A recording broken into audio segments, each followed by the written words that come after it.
But if you're the National Football League, okay, clearly it's not about talent anymore. It's about something else. And I'm going to tell you, I spent a large amount of the last 24 hours thinking about nothing more than I was thinking about collusion. The $50 million robbery of Shedeur Sanders. Because that's what I just witnessed. Everywhere we've seen, everything we've seen, everybody that has seen him play said he is the one or two in this draft. I love Cleveland picking this kid. The NFL draft is usually a time of celebration, a moment when dreams come true and talent gets recognized. But in the spring of 2025, that dream took a sharp turn for Shedeur Sanders. Instead of a milestone, it became a nightmare.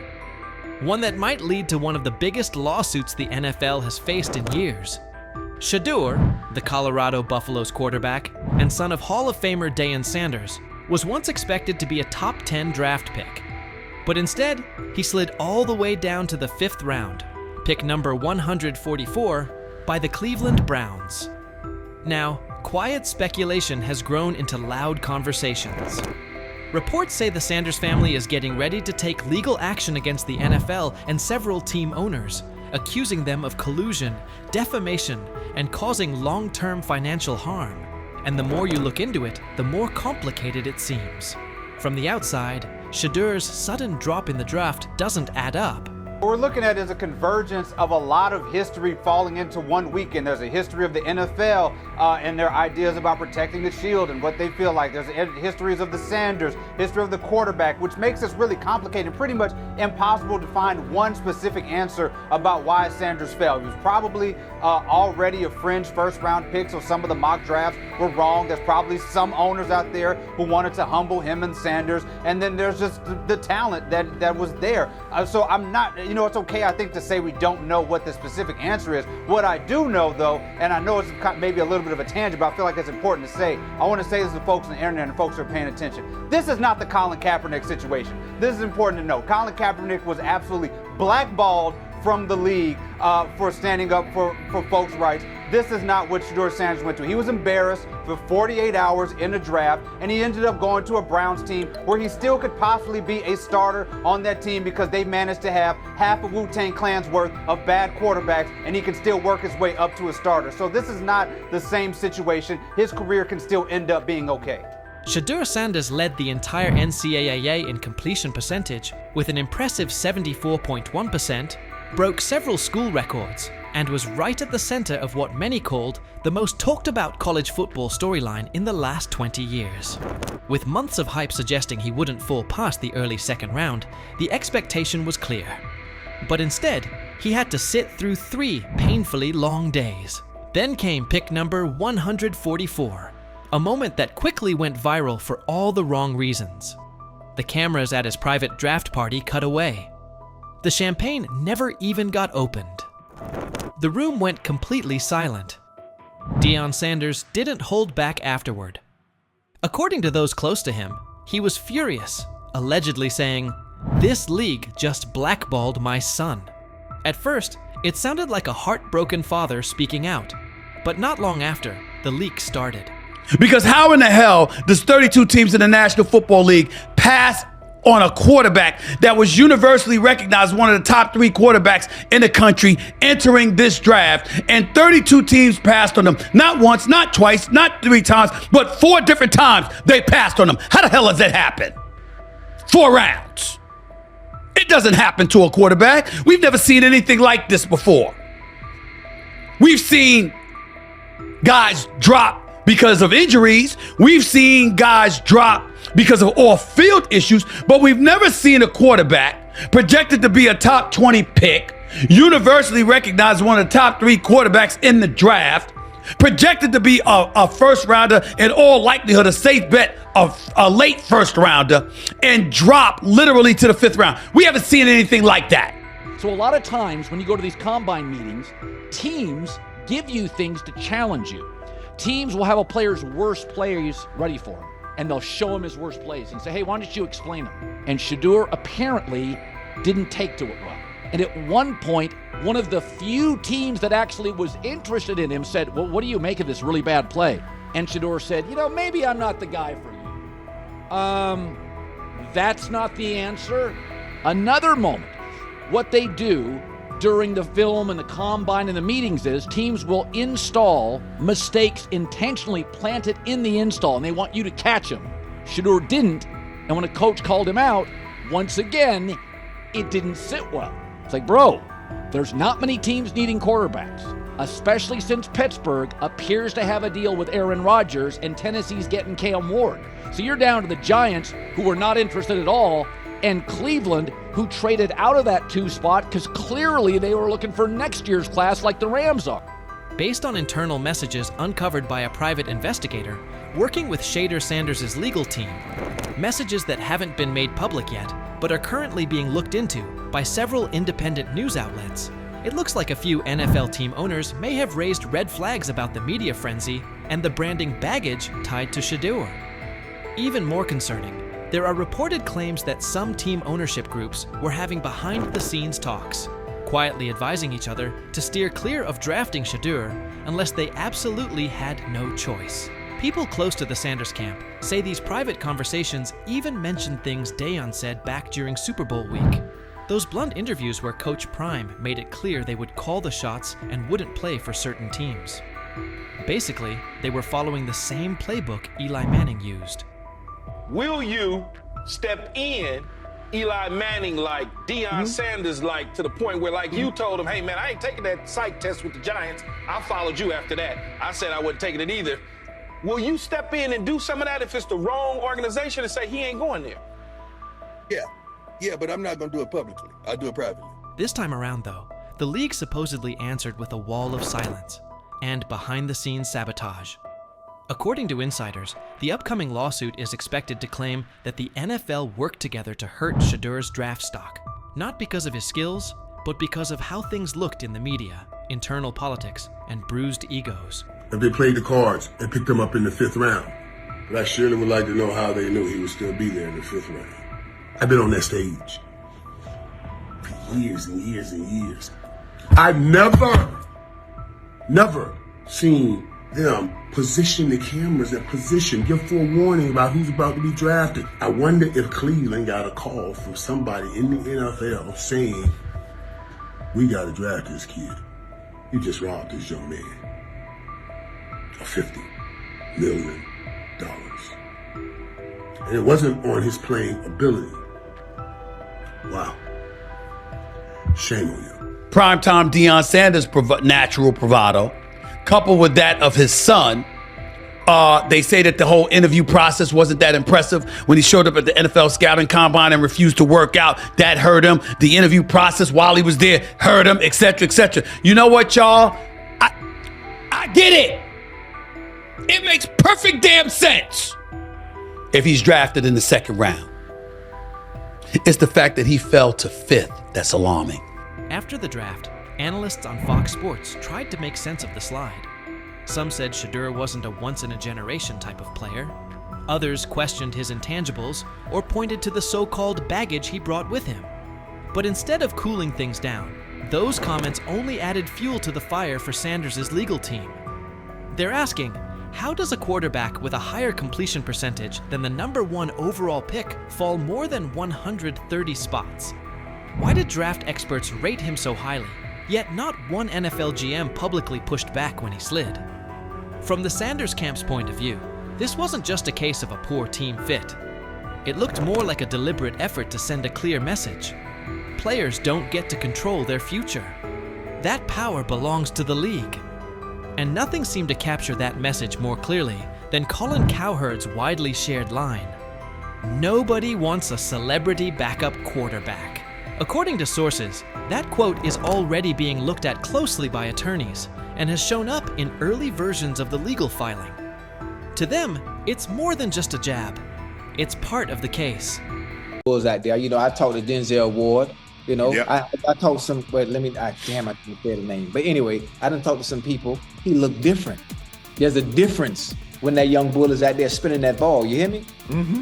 Difference. I'm talking about football. I ain't talking about no media and all that hoopla and all them, on Twitter they putting up the numbers. Some he with 10 for 12 for 2 touchdowns. I'm talking about when he's at the helm, he looks different. Whether he's going with the first team, second team, or third team.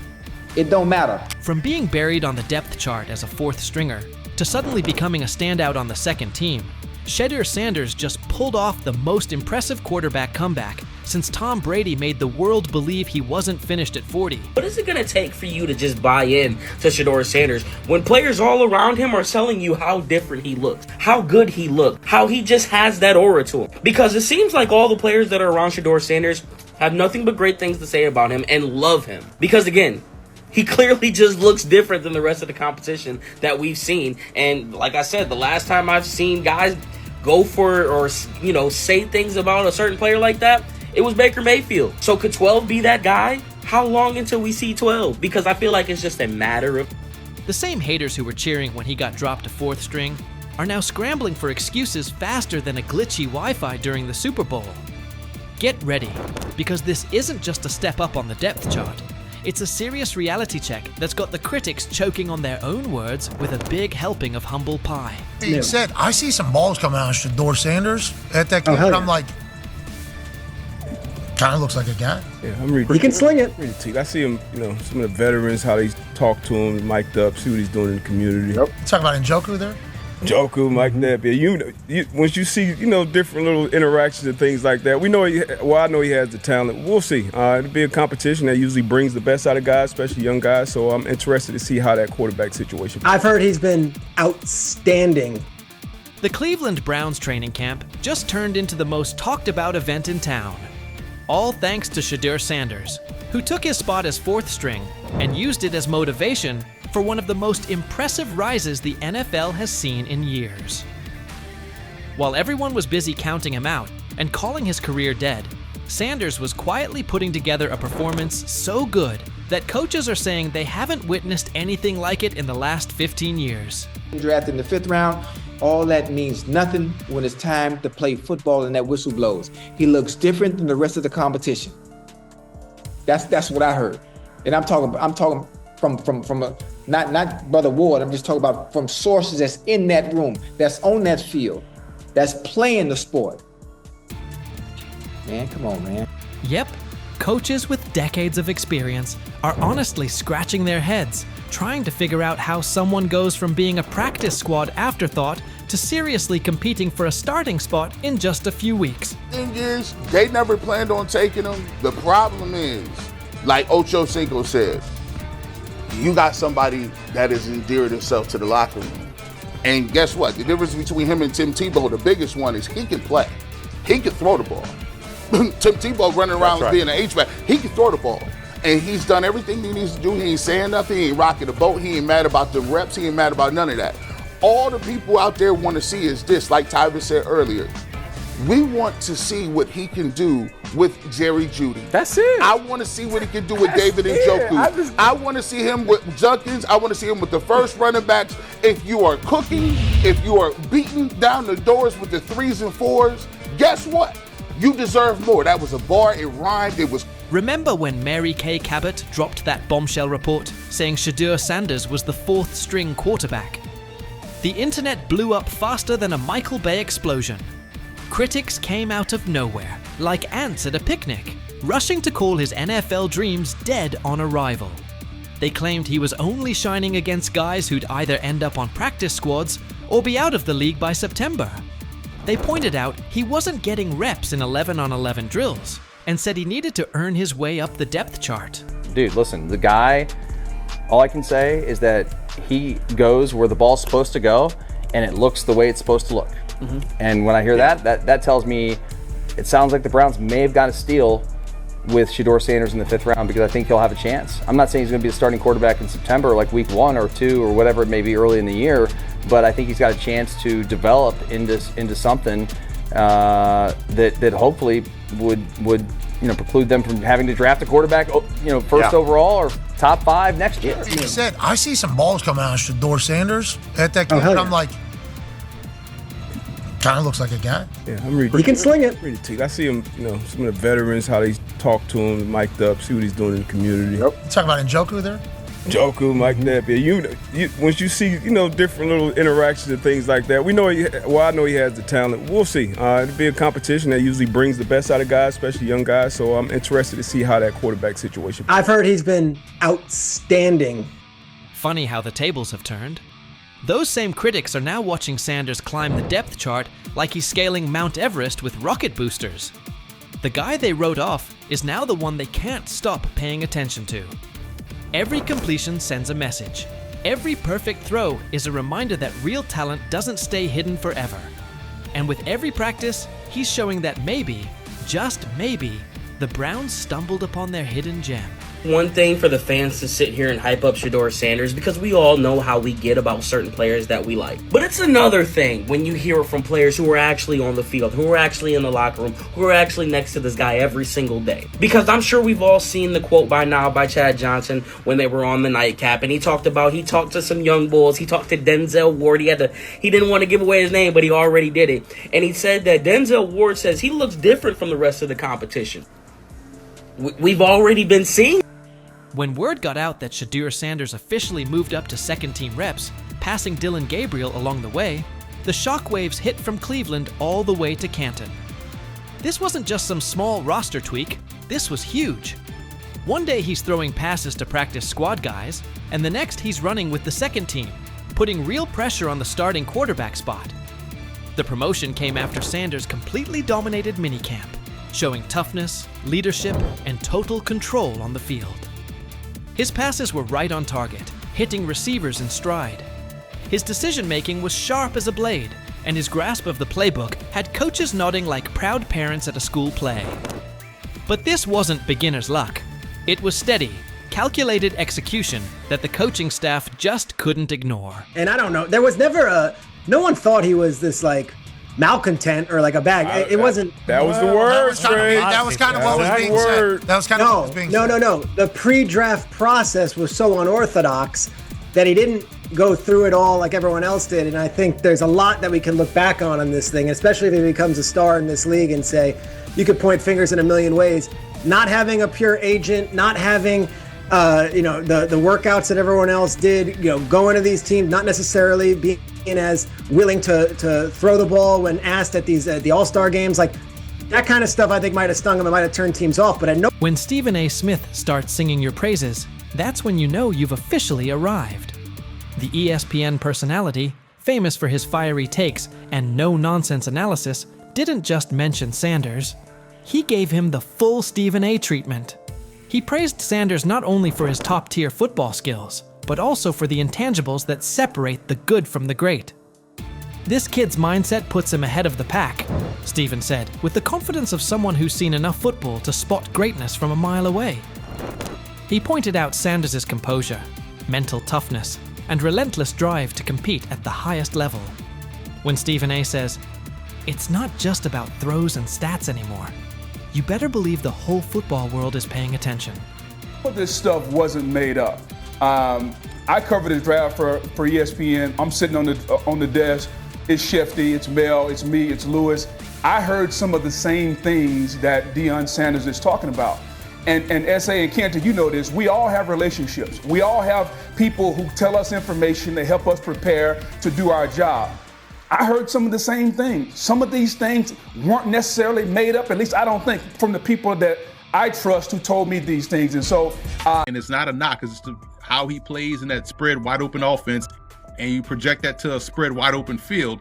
Yes, the arm may not be as strong. I can't imagine there's many people that think Dillon Gabriel's a better quarterback than Shedeur Sanders. I don't care where they were drafted. And if the Browns are the one team that thinks that, then I'm going to suspect it's not true. I never root against anybody. Yeah. But I'd be surprised if Dillon Gabriel's ever a legitimate starting quarterback for the Cleveland Browns. I'd be surprised. I just don't think. Big news coming out of Cleveland. The competition for the starting quarterback spot is getting intense. Right now, it looks like Shedeur Sanders is pulling ahead in the race for QB1, while Dillon Gabriel is starting to raise concerns about whether he can hold onto the job. Gabriel was brought in for his size and physical presence, but things haven't been going his way. His arm strength and overall throwing performance during training camp have been underwhelming. In contrast, Sanders has been consistently outperforming him on the field. At this point, Shedeur Sanders seems to be on track to take over as Cleveland's starting quarterback. This shift could have big implications for the team moving forward. Initially, Gabriel was drafted before Sanders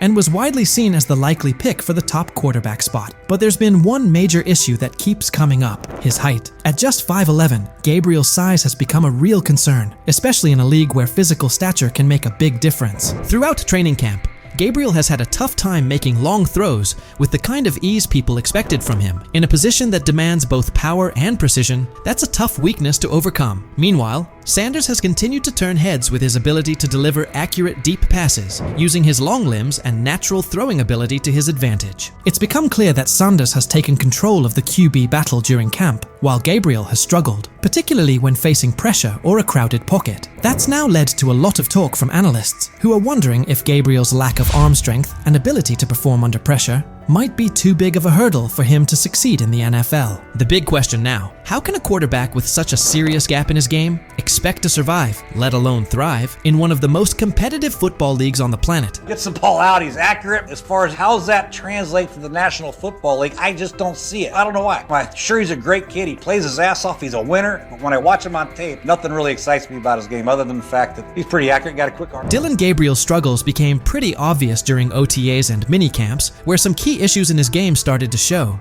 One particular rep stood out. He looked noticeably worried about defensive linemen swatting down his passes at the line of scrimmage. That concern led him to start releasing the ball a bit higher than usual, and it threw things off. Some of his passes ended up sailing over his receivers' heads, while others got tipped right at the line. It's definitely something he'll need to work on if he wants to seriously compete at the pro level. Dillon Gabriel raises a lot of eyebrows of concern. As you guys know, he had a ball batted down today, and it turned into an interception, pick six. And you guys can see right here, this was a cause of concern coming into the draft when it pertained to Dillon Gabriel, is how, his smaller frame. You guys seen it with the Johnny Manziels. Just kind of with those guys, the smaller frames, getting balls batted down to the line, ultimately turns into interceptions. That being said, both Dillon Gabriel and Shedeur Sanders have things they need to work on. Neither of them is flawless, and the quarterback competition is still very much alive. Sanders has shown more consistency throughout camp, but nothing is set in stone just yet. Both quarterbacks are still in the running, and the battle is only getting more intense. While Gabriel was having his share of mistakes, Sanders was out there dropping dimes during practice. His throws were on point, showing off some serious precision and smart decision-making. One play in particular stood out. He connected with his tight end on a corner route near the back pylon. It was a tight window, with a linebacker trailing, and the receiver pressed at the line. But Sanders placed the ball perfectly. It was a textbook read. As soon as the safety bit on the short route, Sanders quickly recognized the one-on-one coverage and took the deep shot without hesitation. That kind of situational awareness,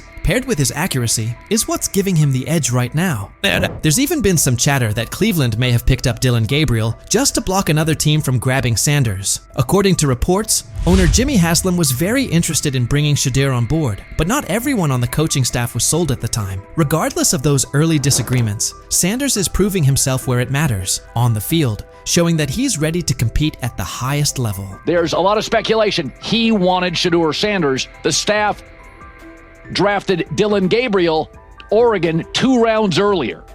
And they were doing that not because they necessarily loved Dillon Gabriel, they liked him, but they thought it would stop their impulsive owner from forcing them to draft in round 4 Shedeur Sanders. One thing that's really helped Shedeur Sanders stand out is how well he communicates on the field and takes charge of his teammates. His leadership and calm under pressure have pushed aside any lingering doubts about his potential, and he's steadily climbing to the top of the QB competition. The progress he's made in such a short span is making the coaching staff take a second look at their original plans. At this point, it's becoming clear that Sanders is making a serious case to be the future face of the Cleveland Browns. But it's not just the coaches he's winning over. Fans are fully backing him too. Across all age groups, people are showing strong support for Sanders, with many calling for him to be named the starting quarterback. His exciting playstyle, paired with his natural leadership and magnetic personality, has really struck a chord with the fan base. There's a noticeable buzz building around the idea of him leading the team, and fans are clearly invested in his journey. The hype isn't just about what he could become, it's about the energy and spark he's already bringing to the team. Fans want someone who can lead, inspire, and get results. And right now, Sanders looks like that guy. Even veteran quarterback Joe Flacco had high praise for him, saying Sanders puts a smile on his face, not just because of how he plays, but because of the positive vibe he brings to the locker room. It's obvious that Sanders is leaving a strong impression on everyone, from coaches and analysts to his teammates. I don't know if it has an impact on much, but Shedeur's been great. I mean, he's a lot of fun to be around in those meeting rooms, and I think so far there's been, at least once in the meeting room that he's made me crack a smile, and that's what it's all about. He's a young guy trying to learn some football and come out here and practice well and do those things. And like I said, he's been a lot of fun. I mean, he's come up to me and.